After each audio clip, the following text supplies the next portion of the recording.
महाराष्ट्रासह देशभरात काही दिवसांपूर्वी गणरायाचं आगमन झालं। गणेश चतुर्थी ते अनंत चतुर्दशी हा कालखंड म्हणजे नुसता उत्साह, भक्ती आणि भजनाचा कल्लोळ। कोट्यावधींचे दागिने, लाखो रुपयांचा महाप्रसाद, जगाचा पालनहार करता करविता म्हणून आपण या गणरायाची मनोभावे पूजा केली। मात्र विसर्जन झाल्यानंतर त्याच गणरायाचं नेमकं काय होतं? ज्याला तुम्ही डोक्यावर घेऊन नाचलात त्याची विल्हेवाट कशी लागते हे पाहिलंय का? आज आम्ही तुम्हाला मानवी स्वार्थाचं आणि बेजबाबदार वृत्तीचं चित्र दाखवणार आहोत। डिजिटल कोल्हापूरच्या माध्यमातून आम्ही दिंडनेरली इस्पुर्ली पाझर तलावावर विसर्जित करण्यात आलेल्या मूर्तींची पाहणी केली आणि जे दृश्य समोर आले ते अत्यंत लाजिरवाणं आहे।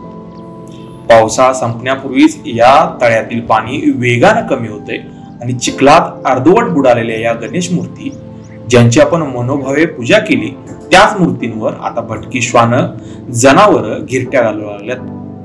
काहीतरी खायला मिळेल या आशेनं ही श्वापद पालनहाराच्या मूर्तींना ओढत आहेत।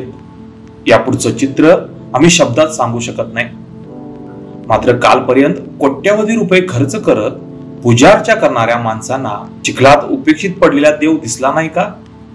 काम झालं की टाकून द्यायचं।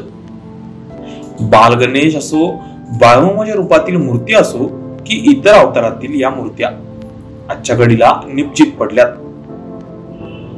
काम साधून झालं की टाकून देणाऱ्या स्वार्थी मानवजातीचं हे मूर्तिमंत उदाहरण आहे। विचार करा, जर हेच विसर्जन पर्यावरणपूरक आणि मानवनिर्मित कुंडात झालं असतं तर आज श्वापदानी या मूर्तींवर नाचण्याचा हा लाजिरवाणा प्रश्न उरलाच नसता।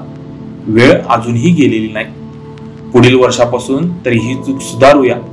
आपण ज्या गणेशाची पूजा करतो त्या मूर्त्यांची अवहेलना होऊ नये यासाठी मानवनिर्मित कुंडात किंवा मूर्तिदान करून गणरायाचं मनोभावे विसर्जन करूया। असं असलं तरी आजच्या घडीला इस्पुर्ली आणि दिंडनेरली ग्रामपंचायतींनी या उपेक्षित मूर्त्यांची तातडीनं आणि योग्य विल्हेवाट लावणं गरजेचं आहे।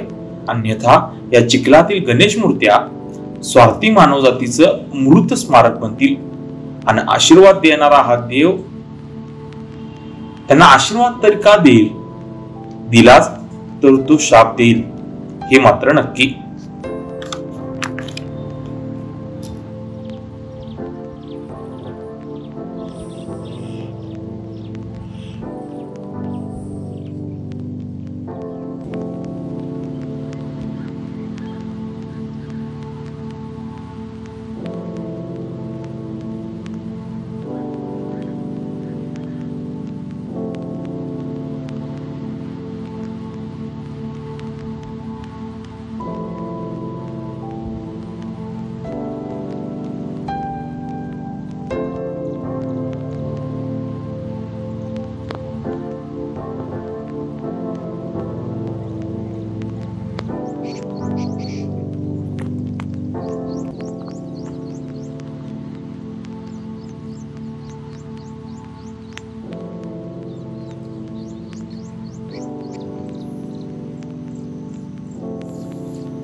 अशाच नवनवीन अपडेट्ससाठी डिजिटल कोल्हापूर चॅनेलला सबस्क्राइब करायला विसरू नका।